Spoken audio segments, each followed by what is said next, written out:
देश दुनिया की तमाम बड़ी खबरों को देखने के लिए हमारे चैनल को सब्सक्राइब करें और बेल आइकन को दबाएं ताकि सबसे बड़ी खबर सबसे पहले आप तक पहुंच सके। आइए आपको दिखाते हैं इस वक्त की सबसे बड़ी खबर। समाजवादी पार्टी के राष्ट्रीय अध्यक्ष एवं पूर्व मुख्यमंत्री अखिलेश यादव ने लोकसभा में बजट चर्चा में भाग लेते हुए कहा कि सरकार का बजट दिशाहीन है। बजट में देश को 2047 में विकसित बनाने के लिए कोई विजन नहीं है। बजट से किसी को कोई उम्मीद नहीं है। बजट में पीड़ित, पिछड़ा, दलित, महिला, अल्पसंख्यकों के लिए कुछ नहीं है। लगता है इस सरकार ने इनके बारे में सोचना ही छोड़ दिया है। बजट में आम जनता की न जिक्र है और न फिक्र है। बजट में गरीबों, किसानों के विकास के लिए कुछ नहीं है। महंगाई बेतहासा बढ़ रही है, लेकिन टैक्स में छूट नहीं मिली। मध्यम वर्ग ठगा महसूस कर रहा है। मिर्जा गालिब का एक शेर पढ़ के गए सभापति महोदय। सभापति महोदय, यही शेर अगर बीजेपी को पढ़ना होता तो बीजेपी कैसे पढ़ती? अगर यही शेर बीजेपी को पढ़ना पड़ता तो वो पढ़ते कि हमको मालूम है स्वर्ग की सच्चाई, लेकिन दिल को बहलाने के का गालिब ये ख्याल की जगह सोच अच्छा है। सभापति महोदय, यही फर्क है। सबका साथ, सबका विकास। सभापति महोदय, बोलने से पहले मैं जब बजट को देख रहा था और अक्सर सरकार को पिछले कई सालों से चलता हुआ मैं देख रहा हूं, मैं कहना चाहता हूं, क्यों झूठे ख्यालों में दिन रात करें, जो बनाते हैं हवा में बातों के महल, आओ उनसे कुछ जमीनी बात करें। सभापति महोदय, बजट आने से पहले और बजट आने के बाद पूरा देश और पूरे देश में ये बहस चल रही थी कि अमेरिका को लेकर के डील होने जा रही है। सभापति महोदय, मुझसे पहले अभी जो भारतीय जनता पार्टी की माननीय सदस्य बोल रही थी, और भारतीय जनता पार्टी का ये पक्ष है कि हम लोगों ने दुनिया में बहुत सारे देशों से फ्री ट्रेड एग्रीमेंट कर लिया है। सभापति महोदय, मैं भारतीय जनता पार्टी की सरकार से जानना चाहूँगा, अभी कितने देश और बचे हैं जिससे आप फ्री ट्रेड एग्रीमेंट नहीं कर पाए हैं? कुछ ऐसे भी देश बचे होंगे शायद जिनसे आपकी इच्छा होगी कि हम फ्री ट्रेड एग्रीमेंट कर लें। और सभापति महोदय, का फ्री ट्रेड एग्रीमेंट हो भी जाते हैं, जो लोग कभी रुपए के बारे में बहुत चिंता करते थे, कभी कभी उम्र से, कभी कभी दूसरे लोगों की उससे जोड़ देते थे, इतने सब फ्री ट्रेड एग्रीमेंट होने के बाद और अमेरिका से डील नहीं ढील हुई है, उसके बाद हमारा रुपया कहां पहुंचेगा? और अगर यही डील होनी थी तो 11 महीने इंतजार क्यों कराया? अगर यही डील होनी थी सभापति महोदय, तो 11 महीने किस बात का इंतजार था? हमारे कारोबारियों को या हमारे जितने भी उद्योग से जुड़े लोग हैं, उनके साथ ये परेशानी क्यों? बजट पर सबसे पहला सवाल यही है कि डील पहले बनी है बजट।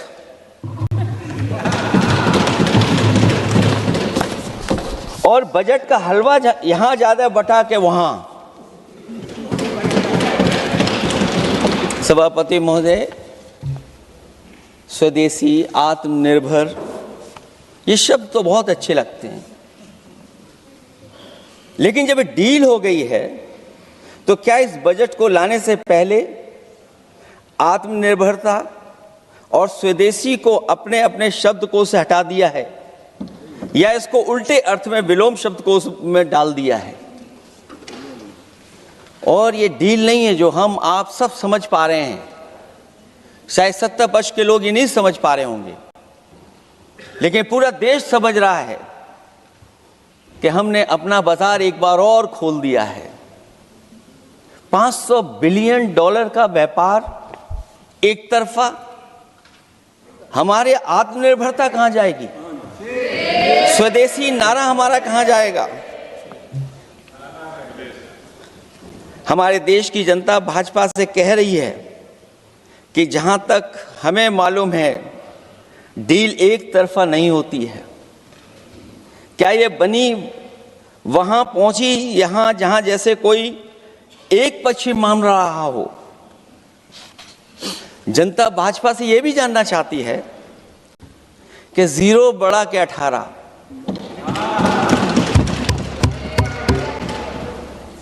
सभापति महोदय, भाजपा का समझौता गणित क्या यह है कि 18 0 के बराबर है? क्या 18 हमारा 0 के बराबर है? देश के किसानों, दुकानों, उद्योगों को बचाने के लिए खोखले शब्दों के अलावा भाजपा के पास कोई और सुरक्षा कवच या संरक्षण योजना है कि नहीं है? इसलिए मैं सभापति महोदय कहना चाहता हूं, ये बजट दिशाहीन है। इस बजट में कोई विजन नहीं है कि 2047 तक हमारा देश विकसित भारत बन जाएगा। और हम जैसे लोगों को, समाजवादियों को तो सरकार से पहले ही उम्मीद नहीं थी, और जिस सरकार से उम्मीद ना हो उसकी बजट से क्या उम्मीद होगी। इस बजट में पीडीए के लिए कुछ भी नहीं है। कोई योजना दलित, पिछड़ा, महिला, गरीब, अल्पसंख्यक या नवयुग के विकास के लिए नहीं लाई गई है। ऐसा लग रहा है कि सरकार ने इनके बारे में सोचना ही छोड़ दिया है। और अगर जीडीपी हमारी 7% है और नॉमिनल जीडीपी की ग्रोथ केवल 8% है, जो कि लगभग 12% होनी चाहिए थी, इसके कारण लोगों के हाथ में कम पैसा है। और कारण यह भी लगता है कि हमारा प्राइवेट इन्वेस्टमेंट नहीं आ पा रहा है। जो लोग ये कहते हैं कि हम प्रति व्यक्ति आय बढ़ा रहे हैं, जो आंकड़े हमारे पास हैं, जो जानकारी हमारे पास है, वो आंकड़ा यही कहता है कि $3000 के लगभग प्रति व्यक्ति आय हमारी है। और अगर हम दुनिया से जब इतना ही जुड़ गए हैं तो 2025 की जो रैंकिंग है, हमारा स्थान 144वां है, 144th है। तो जहां हम इतना 10, 11, 12 साल से हम इतने बजट ला रहे हैं, क्या हमारे पर कैपिटा इनकम लोगों की नहीं बढ़ पाई? और सदन में, इसी सदन में कई बार ये पूछा गया कि जो लोग राशन प्राप्त कर रहे हैं, गरीबी रेखा से नीचे हैं, कम से कम उनकी पर कैपिटा इनकम क्या, ये तो बताना ही चाहिए सरकार को। और पिछड़ेपन को दूर करने के लिए कोई विजन नहीं दिखता इस बजट में। जैसे जब बजट आता है तो बजट में ढूंढते हैं हम लोग कि हमारे स्टेट के लिए क्या और खास नया आया होगा। उत्तर प्रदेश जैसा प्रदेश जहां पर डबल इंजन की सरकार को बहुत कुछ कहा जाता है कि डबल इंजन की सरकार है, हम विकास भी डबल करेंगे, लेकिन मैं देखता हूं उत्तर प्रदेश के लिए कोई खास योजना ऐसी नहीं आई है जिससे उत्तर प्रदेश के 25 करोड़ लोगों को कुछ मुख्य धारा से जोड़ा जाए। वैसे तो बड़े बड़ी योजनाएं बताई जा रही हैं कि हमारे कई फ्रेट कॉरिडोर्स बन रहे हैं, वाटरवेज बन रहे हैं, एक्सप्रेसवेज बन रहे हैं, लेकिन उत्तर प्रदेश जहां से प्रधानमंत्री जी आते हैं, भविष्य में जो बनेंगे एक्सप्रेसवे, लेकिन भारत सरकार के बजट से कोई भी अभी एक्सप्रेसवे वहां पर नहीं बना। अगर कोई बना हो, नया बन रहा हो, बड़ा बन रहा हो तो बताएं। और जो बने भी हैं वो उस मानक, उस क्वालिटी के नहीं हैं जिस क्वालिटी के आज विकसित भारत के एक्सप्रेसवे होने चाहिए। जो लोग भ्रष्टाचार पे बड़े बड़े सवाल उठाते हैं, वो कम से कम अपनी सड़कों को देखें, अपने एक्सप्रेसवेज को देखें कि उन्होंने क्या बना करके खड़ा इतने हजारों करोड़ रुपए खर्च करने के बाद। इनके सबसे पहले प्रधानमंत्री अटल बिहारी वाजपेयी जी उनके नाम से कोई एक्सप्रेसवे बन रहा था। सभापति महोदय, हम लोगों ने अखबारों में पढ़ा, कई लोग स्टेटमेंट भी देते हैं कि हम एक्सप्रेसवे बना रहे हैं। उनके नाम से बनने के साथ साथ उनका नाम भी बदल दिया। पहले वो चंबल एक्सप्रेसवे बन रहा था, फिर अटल जी के नाम से एक्सप्रेसवे बन रहा था। लगता है वो जमीन पर नहीं उतरा है, वो केवल कागजों पे बन रहा था। तो ये तो एक्सप्रेसवे की बात हुई। सबसे बड़ा सवाल ये है कि किसान को लेकर के इन्होंने कहा कि किसान की हम आय दोगुनी कर देंगे। आज हमारा किसान इस उदारीकरण में कहां खड़ा है? जिस किसान को लेकर के पूरे देश के सभी राजनीतिक दल चिंतित रहते हैं, इस डील के बाद हमारे किसानों का हाल क्या होगा? और जब सब कुछ विदेश से ही आएगा तो हमारा किसान भारत में क्या उगाएगा, जमीन पर क्या होगा और क्या बेच पाएगा? सभापति महोदय, सरकार ने बड़ा बजट पेश किया, कहा कि हम एग्रीकल्चर इंफ्रास्ट्रक्चर तैयार करेंगे, एग्रीकल्चर इंफ्रास्ट्रक्चर से हम मंडियां तैयार करेंगे, बाजार तैयार करेंगे, एमएसपी लागू करेंगे। हमारे किसान जब काले कानून के खिलाफ लड़ रहे थे, बड़ी संख्या में जान चली गई, उसके बाद सरकार कहीं पीछे हटी और उन्होंने काले कानून वापस लिए। लेकिन आज भी किसानों को जो कानूनी गारंटी मिलनी चाहिए वो अभी तक एमएसपी की कानूनी गारंटी सरकार नहीं दे पाई है। और जो तेज क्रॉप और हॉर्टिकल्चर क्रॉप और दूध को लेकर के सरकार दावा करती है कि हम सब्जियां इतना, हॉर्टिकल्चर क्रॉप्स हमारी इतनी ग्रो कर गई हैं, हम दुनिया में इतना पैदा कर रहे हैं।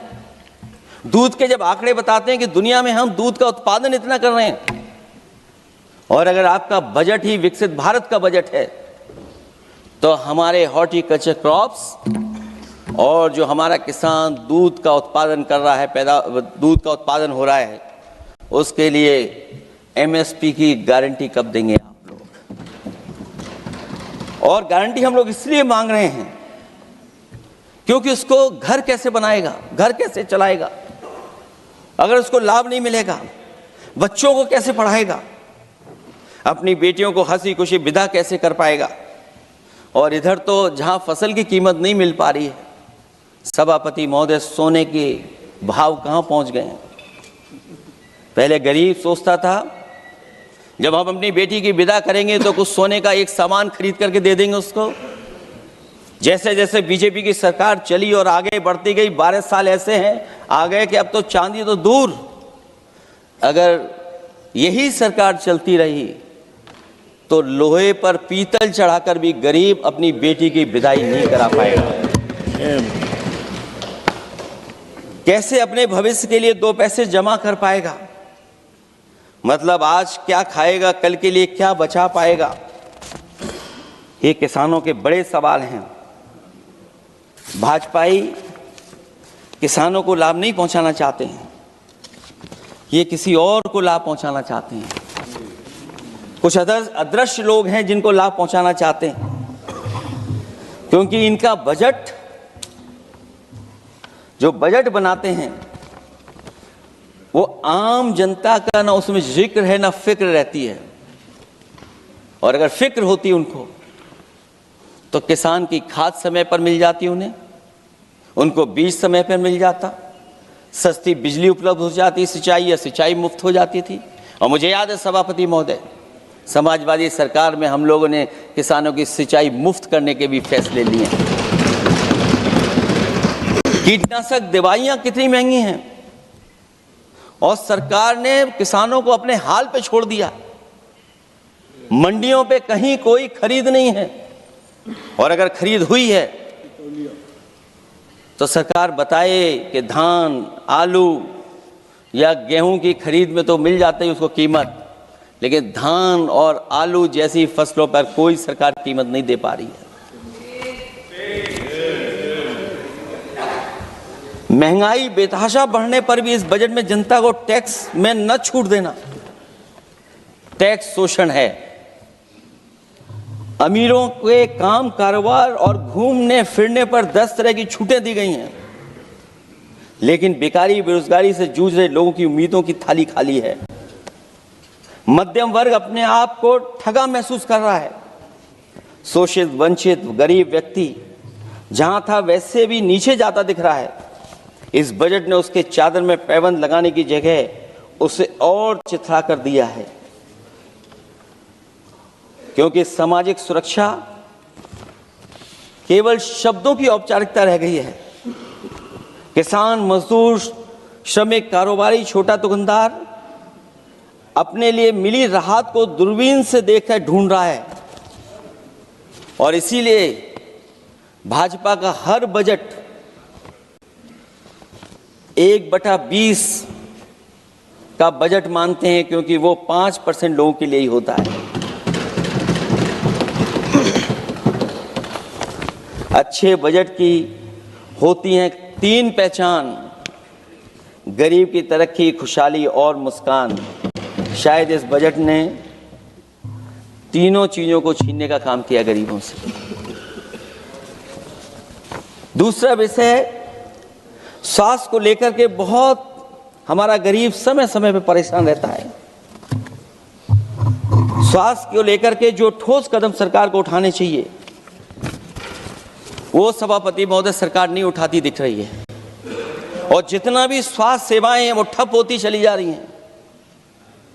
मैं उत्तर प्रदेश की बता सकता हूं, मुझे याद है सभापति महोदय, पहला जो भारत सरकार और प्रदेश सरकार को मिलकर के पहला हॉस्पिटल, मेडिकल कॉलेज शाहजहांपुर का बना था, जिस समय भारतीय जनता पार्टी के उस समय के स्वास्थ्य मंत्री और मैंने मिलकर के उसका उद्घाटन किया था। उसके बाद जो प्रचार में तो ये बहुत आगे हैं, प्रचार में तो ये कहते हैं कि हर डिस्ट्रिक्ट में हर हॉस्पिटल, हर डिस्ट्रिक्ट में एक हॉस्पिटल या मेडिकल कॉलेज, लेकिन सच्चाई तो ये है कि इन हॉस्पिटलों में इलाज नहीं है, दवाई नहीं है, ऑपरेशन के लिए कहाँ जाना पड़ता है, भटकना पड़ता है।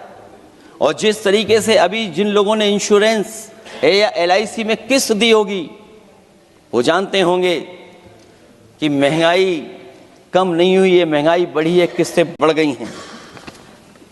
उदाहरण के लिए दिल्ली के एम्स के लिए 5,600 करोड़ रुपए, और आयुष्मान भारत के लिए पूरे देश के लिए सरकार ने जो बजट रखा है वो 4,700 करोड़ रुपए है।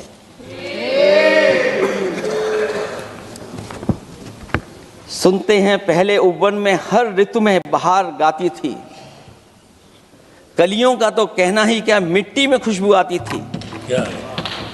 ये भी ज्ञात हमें उपवन में कुछ ऐसे भौरे आए थे, सारा चमन कर दिया मरघट, अपने साथ जहर लाए थे। लेकिन अगर चमन वाले ही भौरों के रंग ढंग अपनाएं, माली तुम ही फैसला कर दो, हम किसको दोषी ठहराएं। सभापति महोदय, मैं उत्तर प्रदेश से आता हूं, जहां पर प्रधान संसदीय क्षेत्र है। राजमाता पूजनीय अहिल्याबाई होलकर जी, उनकी मूर्ति थी, उसको बुलडोजर से तोड़वा दिया। सभापति महोदय, कोई कल्पना कर सकता है एक मणिकर्णिका घाट जो हमारी पौराणिक पहचान रही, सदियों से हमारी विरासत की पहचान रही, सनातनी काशी की विरासत रही, वहां पे इनकी सरकार ने प्रधान संसदीय क्षेत्र में बुलडोजर चला करके हमारी पूजनीय अहिल्याबाई होलकर की मूर्ति को इन्होंने तोड़ने का काम किया। और सभापति महोदय, केवल एक मूर्ति नहीं, वहां पर अगर हम गिनती करेंगे, 1 नहीं, 2 नहीं, 3 नहीं, 4 नहीं, 5 नहीं, 6 नहीं, 7 नहीं, लगभग 100 मंदिरों को तोड़ने का काम इसी सरकार में हुआ है। केवल मंदिर नहीं तोड़े गए सभापति महोदय, एक antique bell donated by Nepal नरेश, जो घंटा बजता था, सभापति महोदय, जो घंटा बजता था, नेपाल नरेश जिन्होंने गिफ्ट किया था वो घंटा भी लापता है।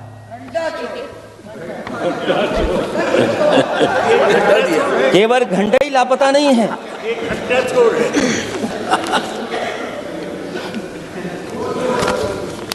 सभापति महोदय, नमामि गंगा को लेकर के हमारे कानों में अभी भी वो बातें गूंजती हैं कि माँ गंगा ने मुझे बुलाया है।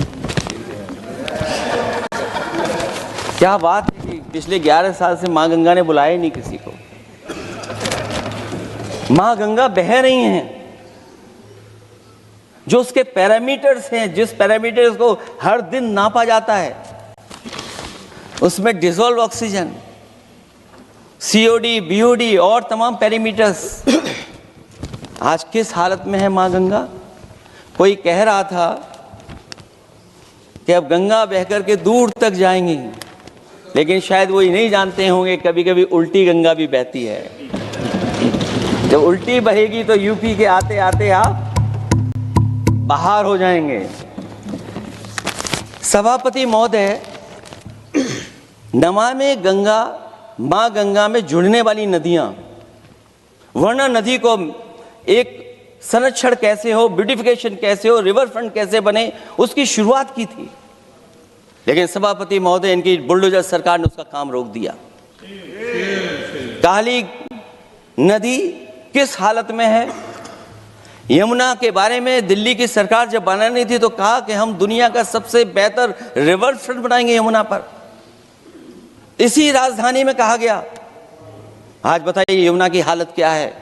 और अगर यमुना दिल्ली में गंदी हो रही है तो ये बह करके जब यूपी जाती है तो मथुरा में भी गंदी है। और थोड़ा बहुत साफ गंगा इसलिए हो जाती है क्योंकि जब चंबल का पानी उसमें जुड़ता है, थोड़ी बहुत यमुना साफ हो जाती है। उसके बाद यमुना में भी कोई सफाई का सरकार ने इंतजाम नहीं किया। और आज भी मैं कहता हूं, देश का सबसे अच्छा रिवर फ्रंट अगर कहीं बना है तो लखनऊ में बना है, गोमती रिवर फ्रंट। जो लोग ये कहते हो कि दूसरा रिवर फ्रंट अच्छा है, मैं उनसे कहूंगा कि अभी लखनऊ के रिवर फ्रंट पर भी घूम करके आइए, तब आपको मालूम पड़ेगा कि रिवर फ्रंट क्या होता है। 26 जनवरी इसी वर्ष मैंने एक प्रतिष्ठित अखबार को पढ़ा और उसमें देखा मैंने कि high uranium in India's ground water samples लिए गए हैं। एक्सपर्ट्स वार्न कर रहे हैं कि सेवरल हेल्थ रिस्क हैं उससे। Lead pollution alarming in 69 rivers in India contaminated, rivers are contaminated. हमारे पानी में पेस्टिसाइड है, इंडस्ट्रियल वेस्ट है, अनसेफ है ड्रिंकिंग के लिए। हमारी नदियों में मरकरी है, डेंजरस लेवल। और जितनी भी हमारी वाटर बॉडीज हैं इंडस्ट्रियल टाउन्स के आसपास, सब में टॉक्सिक है, मरकरी है, बड़े पैमाने पे डेंजरस है पानी वहां का। और कई जगह इंडस्ट्री का सीधा सीधा वेस्ट जा रहा है। आर्सेनिक लेवल का सोच ही नहीं सकते हम लोग, जो मानक है उससे कई गुना ज्यादा है। ये तो हमारे देश का पानी है जो नदियों में बह रहा है, जो अंडरग्राउंड वाटर बन रहा है हमारा।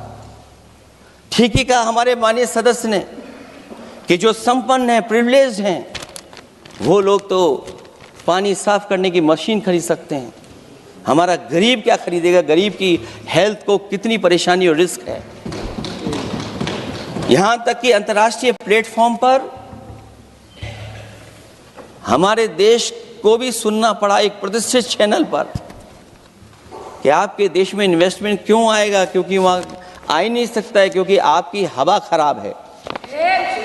सोचिए, देश का पानी खराब हो। और ये मैं नहीं कह रहा हूं, पानी खराब सरकार को मालूम है, नहीं मालूम है, लेकिन जो प्राइवेट कंपनियां हैं जिनको अपना पानी बेचना है, तो वो बता रही है कि आपके भारत के पानी में क्या क्या है। और ये बात गलत है तो सरकार ऐसी कंपनियों पर प्रतिबंध क्यों नहीं लगाते हैं कि इस तरह अपनी कंपनियों का सामान बेचने के लिए झूठा प्रचार कर रही हैं। जो चर्चा होने लगती है हवा खराब है, हालांकि उत्तर प्रदेश आते आते सरकार की भी हवा खराब हो जाती है। सरकार सबको डराती है, लेकिन सरकार को कोई नमस्कार न करे उसको नहीं डरा सकते। हमने तो कहा कि तुम लखनऊ से गए हो, लखनऊ का जो अदब है, लखनऊ का जो हमारी पहचान है, कम से कम अगर नमस्कार नहीं कर सकते तो आदाब तो कर ही देते वहां जाकर। जो लोग पिछड़े पीडीए उनके पक्षधर बनते हैं, आरक्षण को लेकर के कहते हैं कि हम आरक्षण देंगे, उनकी सरकारों में क्या अपॉइंटमेंट हो रहे हैं। मुझे याद है इससे पहले जब बहस हुई थी सदन में, वहां से बात निकली थी कि किस तरीके से अपॉइंटमेंट हो रहे हैं यूनिवर्सिटीज और कॉलेजेस में। मैं उसी पे कुछ कहना चाहता हूं। ये अपनी अपनी किस्मत है, कुछ कलियां खिलती हैं ऊपर और दूसरी मुरझा जाती हैं झुके झुके जीवन भर भूं पर। माना बदकिस्मत है, लेकिन क्या वे महक नहीं सकती हैं? अगर मिले अवसर अंगारे सी क्या दहक नहीं सकती हैं? जिस तरीके से आरक्षण पर खिलवाड़ हो रही है उसकी कोई कल्पना नहीं कर सकता था। विकसित भारत तभी विकसित भारत माना जाएगा जब हमारे पिछड़े दलित आदिवासी अल्पसंख्यक मुसलमान भाई को बराबर का हक मिलेगा, और जब तक हक नहीं मिल रहा उनको, तब तक शायद विकसित भारत का देखने का सपना आधा अधूरा है। अभी अभी सुप्रीम कोर्ट ने कहा है माइग्रेशन को लेकर के, सुप्रीम कोर्ट ने 16 जनवरी को एक फैसला पलट दिया। हाई कोर्ट के फैसले को पलटते हुए फैसला सुनाया कि यदि आरक्षित वर्ग का कोई उम्मीदवार बिना किसी छूट का लाभ लिए अगर अनारक्षित वर्ग से ज्यादा नंबर प्राप्त करे तो उसे अनारक्षित वर्ग में सेलेक्ट किया जाएगा। क्या सुप्रीम कोर्ट भी कह रहा है? हमारे सरकार की भी नियत है कि सबको आरक्षण मिलना चाहिए जिनका हक हो। हमारे प्रधानमंत्री जी भी कहते हैं हम पिछड़े हैं। हमारे दूसरे नंबर के नेता, क्योंकि उन्हें सनातनी बनना था, अपना धर्म बदल के दूसरा धर्म लिख लिया उन्होंने। तो कम से कम पिछड़ों का तो ख्याल करिए आप। जब पिछड़ों का ख्याल करोगे तभी आपका देश विकसित बनेगा, भारत विकसित बनेगा। अगर आप पिछड़ों को छोड़ देंगे, दलितों को छोड़ देंगे, आदिवासियों को छोड़ देंगे, अल्पसंख्यक भाइयों को छोड़ देंगे, तो आप कैसे विकसित भारत बनाएंगे? एक आर्थिक बराबरी है, दूसरी सामाजिक बराबरी है, और मुझे लगता है बजट से ना आर्थिक गैर बराबरी दूर हो रही है, ना सामाजिक गैर बराबरी दूर हो रही है। और इनकी सरकार में कितना भेदभाव है। सभापति महोदय, केवल चुनाव जीतने के लिए सोचिए, एक 72 साल के बुजुर्ग पर मोईद खान साहब, आप जानते होंगे आपके क्षेत्र में मदरसा टाउन एरिया, सभापति महोदय, बीजेपी का लक्ष्य केवल है चुनाव जीतना। इन आंकड़ों से क्या मतलब? और आंकड़ों के अगर ये ठीक आंकड़े होते सभापति महोदय, तो इन्होंने कहा था कि बुलेट ट्रेन हम 1 लाख करोड़ की बनाएंगे। आज बुलेट ट्रेन 2 लाख करोड़ की कैसे हो गई? सभापति महोदय कहा कि हम 1 लाख करोड़ में बनाएंगे बुलेट ट्रेन, और बुलेट ट्रेन केवल संपन्न स्टेटों में क्यों? हमारे बंगाल, बिहार और यूपी में क्यों नहीं? और अगर आप हाई स्पीड बुलेट ट्रेन लाना चाहते हैं तो 1 लाख करोड़ का बजट दिया था, 2 लाख करोड़ बजट हो गया। यूपी में जब बनेगा तो पता नहीं कब बनेगा, कौन जानता है कब बनेगा। चुनाव जीतने के लिए इनकी सरकार के लोगों ने झूठा फंसाया। ये सब जुमला है, जुमला। झूठा फंसाया, और इसलिए फंसाया कि वो मुस्लिम है, इसलिए फंसाया। 72 वर्ष के बुजुर्ग को 19 महीने जेल में रखा गया। समाजवादी पार्टी को बदनाम किया गया, और केवल इसलिए कि चुनाव जीत जाए आप, अयोध्या का चुनाव जीत जाए, क्योंकि अयोध्या का चुनाव हारे थे आप लोग। मैं अयोध्या की महान जनता का धन्यवाद देता हूं कि उन्होंने कम्युनल पॉलिटिक्स का समापन किया है। वो विकास के रास्ते पे जाना चाहते हो। मैंने पहले भी कहा, फिर कहता हूं, आपका विकास अयोध्या का तो मैं जानता हूं कैसा है, क्योंकि लोगों ने काशी को क्यूटे बनते नहीं देख पाए। अगर हम सब सदस्य हैं और हमारे प्रधान सांसद के संसदीय क्षेत्र को अगर हम क्यूटो न बना पाए, आप विरासत मिटा रहे हैं। वहां पर कई सौ पुरानी दाल मंडी जिसमें केवल वोट नहीं मिलता, इसलिए दाल मंडी को आप डिमोलिश कर देंगे आप। अल्पसंख्यक बनारस और इसको अयोध्या को जीतने के लिए 72 वर्ष के एक व्यक्ति को झूठा केस लगाया, झूठा फंसाया, जेल भेज दिया। और न केवल उसको जेल भेजा बल्कि उसकी दुकानें और उसकी बेकरी पर भी बुलडोजर चला दिया आपने। क्या डेमोक्रेसी में हमारे बुलडोजर का कोई स्थान है क्या? हाई कोर्ट कहता है कि आप फैसला सुना सकते हैं क्या? कोर्ट कहता है कि आप कौन हो गए फैसला सुनाने वाले लोग? और फिर आप लोग कहते हैं कि हर घर जल और नल। सभापति महोदय, इन्हीं के विधायक ने मंत्री जी को घेर लिया, इन्हीं के विधायक ने मंत्री जी का अपहरण कर लिया और ये कहते हैं कि हम तो, हमारे कोई अराजकता नहीं है। ये कहते हैं इन्वेस्टमेंट लाएंगे, हम एमओयू साइन करेंगे। सभापति महोदय, देश के प्रधानमंत्री, देश के सबसे बड़े उद्योगपति उत्तर प्रदेश पहुंचे थे, एमओयू साइन किए गए, लाखों करोड़ के एमओयू साइन हुए। और एमओयू साइन होने के बाद जमीन पर कितना उतरा ये बताए सरकार। एमओयू के बाद सरकार बताए कितना जमीन पर उतरा है। इन्होंने जब कश्मीर का 370 हटा रहे थे सभापति महोदय, हाँ ना, बजट ही है ये एमओयू में, क्योंकि इंसेंटिव अगर नहीं देंगे तो कौन आपका इन्वेस्टमेंट लाएगा? ये राज्य का विषय नहीं है सभापति, राज्य से प्रधानमंत्री आते हैं। और आपने ये कहा कि प्रधानमंत्री के क्षेत्र में हमने देश में कहा कि हमने 1000 किलोमीटर मेट्रो बिछाई है। आपने देश के प्रधानमंत्री के क्षेत्र में क्यों नहीं मेट्रो बिछाई? क्यों नहीं बिछाई आपने? आपने देश के प्रधानमंत्री के क्षेत्र को एक्सप्रेस वे से क्यों नहीं जोड़ा आपने? क्योंकि आपके पास बजट नहीं है। अटल बिहारी वाजपेयी जी के आपने नाम से एक्सप्रेस वे क्यों नहीं बनाया? बताइए आप, ये बजट नहीं है आपके पास।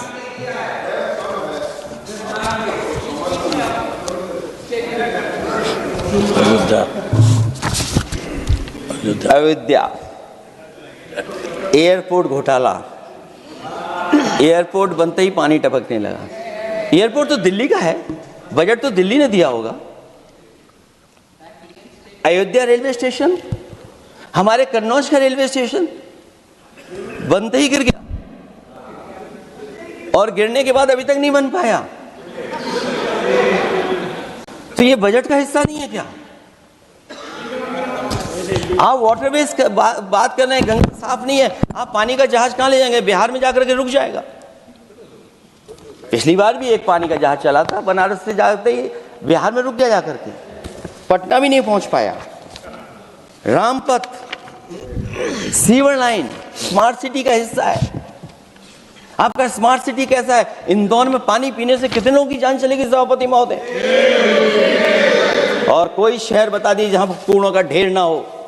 जब देश के प्रधानमंत्री जी ने झाड़ू उठाया हो और उसके बाद भी कहीं कूड़ा ना हटे सभापति महोदय।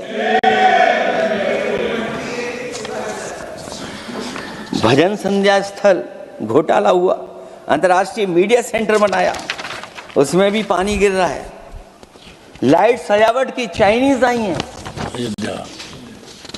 हमारे देश का कारोबार कैसे उलझा दिया आपने? चीन और अमेरिका और थोड़ा बहुत रशिया, विदेश नीति तो असफल हुई है, लेकिन हमारा बाजार को भी पूरा बेच दिया। और चीन के सवाल पर सभापति महोदय, चीन हमारी जमीन पर भी निगाहें रखे हुए है और हमारे बाजार पे भी। इसलिए जो सरकार फैसला ले बड़ी सावधानी से ले। मैं कितनी बातें बताऊं, वहां पर सेना जमीन ले लिया, जमीनें जाने कहां चली गई हैं। इसलिए सभापति महोदय, ये बजट दिशाहीन है। ये 2047 में हमारा विकसित भारत तो नहीं बनेगा। और जिस तरीके से बेरोजगारी बढ़ी है, बेरोजगारी को लेकर के जो चिंता रही, हमेशा रहती थी, और जो सरकार ने बड़े बड़े फैसले भी लिए थे, जानकारी दी थी कि हम बेरोजगारी ऐसे दूर कर लेंगे। मेक इन इंडिया का जो सपना दिखाया था, आखिरकार मेक इन इंडिया का सपना कहाँ पूरा हो पा रहा है? मेक इन इंडिया का जो शेर था वो जंग खा रहा है सभापति महोदय। जो योजना लेकर के आए थे एम्प्लॉयमेंट लिंक्ड इंसेंटिव्स, सरकार बताए कि हमें कितना उसमें लाभ पहुंचा है। 2024-2025 के बजट में इन योजनाओं के लिए 33,000 करोड़ रुपए आवंटित किए गए थे, लेकिन खर्च कितना हुआ? 1,700 करोड़ रुपया केवल। एक आपने पिछली बार सपना दिखाया था कि इंटर्नशिप की योजना, इंटर्नशिप वाली योजना जो घोषित की, जिसके लिए 10,000 करोड़ रुपए आवंटित किए थे आपने, लेकिन उसमें खर्च कितना हुआ है? 500 करोड़ रुपया। और जो लक्ष्य रखा था आपने रखा था 5 साल में 1 करोड़ लोगों को, लेकिन इसमें आए कितने? 1,65,000 लोगों ने फॉर्म भरा, ऑफर दिया उन्होंने, लेकिन फाइनली जिसमें ऑफर जिसका सिलेक्ट हुआ वो केवल 16,000 लोगों को काम पहुंचा है। सोचिए, हमारा देश इतना बड़ा, जहां करोड़ों को आप इस योजना से जोड़ना चाहते थे, केवल 16,000 लोग जाएंगे उसमें। ये आपको बेरोजगारी खत्म करने की योजना है आपकी।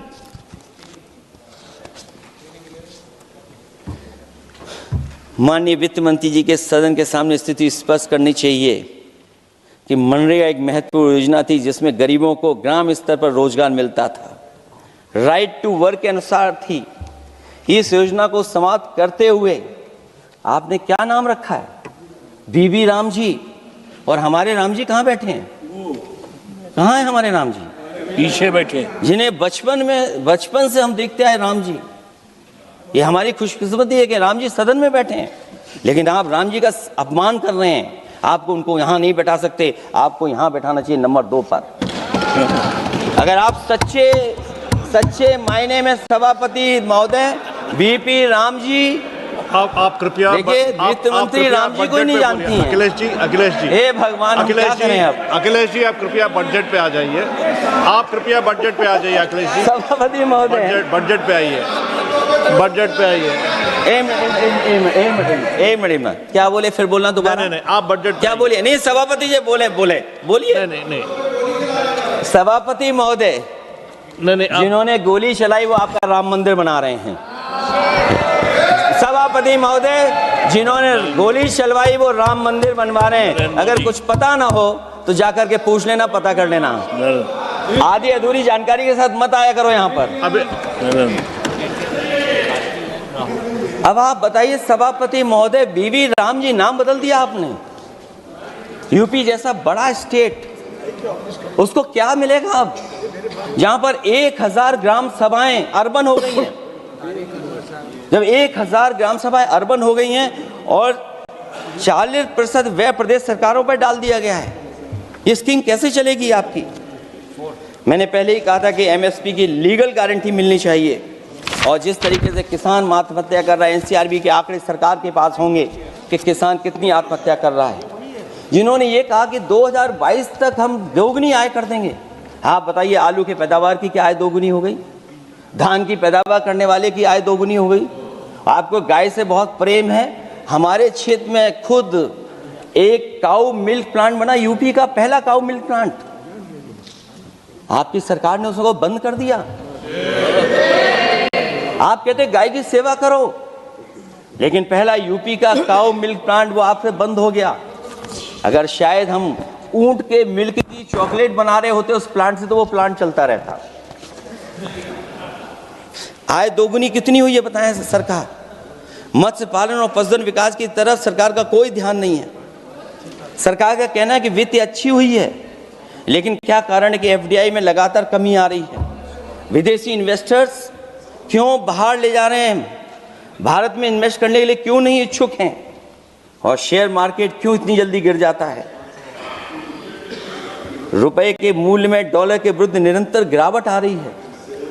और इसके बाद सभापति महोदय, इस डील और ढील के बाद हमारा रुपया कहां होगा, ये सरकार जरूर बताए हमें। मैन्युफैक्चरिंग में कोई सुधार नहीं हो रहा है। अभी भी हम जीडीपी के 15% पर मैन्युफैक्चरिंग पर निर्भर हैं, जबकि मैन्युफैक्चरिंग के शेयर मेक इन इंडिया के अनुसार अभी तक 25% होना चाहिए था। इससे स्पष्ट लगता है कि मेक इन इंडिया, आत्मनिर्भर भारत और PLI योजना सफल नहीं हो पाई हैं, और उसी का परिणाम है कि आज हमारे नौजवानों को रोजगार और नौकरी नहीं मिल पा रही है। सरकार उद्योगपतियों के साथ खड़ी है। सरकार द्वारा लेबर कोड्स लाए गए हैं, जिन लेबर रिफॉर्म्स के रूप में दर्शाया जा रहा है वो लेबर कोड एम्प्लॉयर के हित में है, लेबर के पक्ष में नहीं है और मजदूरों के नहीं है। अब अधिकांश उद्योगों द्वारा लेबर को कोई भी नौकरी से निकाला जा सकता है। इतना तानाशाही होगी कि जब चाहेंगे तब निकाल देंगे। उनके 8 घंटे से अधिक काम कराया जा सकता है। परमानेंट एम्प्लॉयमेंट की बजाय कॉन्ट्रैक्चुअल एम्प्लॉयमेंट की व्यवस्था की है सरकार ने। सोचिए, यही सरकार है कि सबका साथ सबका विकास। एयर पॉल्यूशन को लेकर के मैं पहले ही कह चुका हूँ, और शहरी विकास तो इनका मैंने क्योटो को मैं देखा है, इसलिए उस क्योटो के बारे में मैं ज़्यादा नहीं कहना चाहता हूँ। अंत में मैं इतना ही कहूँगा कि स्वास्थ्य और शिक्षा के केवल 10% और 14.2% बजट बढ़ाया गया है, जबकि पिछले वर्ष का पूरा बजट इन दोनों मदों में खर्च ही नहीं किया गया है। आखिरकार सरकार बताएगी खर्च क्यों नहीं हुआ, आखिर क्या कारण है, किसकी वजह से खर्च नहीं हुआ है। जल जीवन मिशन में 50,000 करोड़ रुपए खर्च नहीं हो पाए हैं, और प्रधानमंत्री आवास योजना में 40,000 करोड़ रुपए, और हमारे देश के प्रधानमंत्री ने गांव गोद लिया था। वो लगता है उस गांव को अनाथ छोड़ दिया है प्रधानमंत्री जी ने, वो गांव ही अनाथ छोड़ दिया है। RBI के डेटा के अनुसार इनकम में जो नीचे 80% हैं, उनकी इनकम का शेयर 36% से घट करके 32% हो गया है, और हर वर्ष में रियल वेजेस 2% कम हो रही हैं। आखिरकार इसका कारण क्या है? मुझे उम्मीद है सरकार बताएगी कि इसका कारण क्या है कि जिसकी वजह से लगातार गिरावट होती जा रही है। मैं रैंकिंग में नहीं जाना चाहता हूं कि हमारी रैंकिंग कहां है, गैर बराबरी की रैंकिंग में हम कहां पहुंच गए हैं, हम कितना नीचे पहुंच गए हैं। जो तरह तरह की रैंकिंग समय समय पर आती हैं, उन रैंकिंग के बारे में सरकार को ज़रूर पता होगा कि हम एजुकेशन इंडेक्स में कहाँ हैं दुनिया में, हम हेल्थ इंडेक्स में कहाँ हैं दुनिया में, और जो एयर क्वालिटी के इंडेक्स है उसमें हम दुनिया में कहाँ हैं। इसलिए सभापति महोदय, मैं अंत में इतना ही कहना चाहता हूँ कि ये बजट दिशाहीन है। 2047 तक विकसित भारत तो नहीं बनेगा, लेकिन हमारे गरीबों के साथ बहुत अन्याय होगा।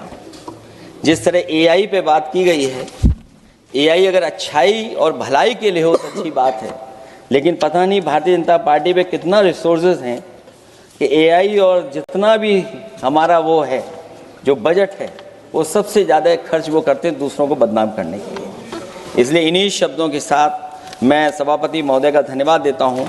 मैं उम्मीद करता हूँ कि सरकार इस बजट को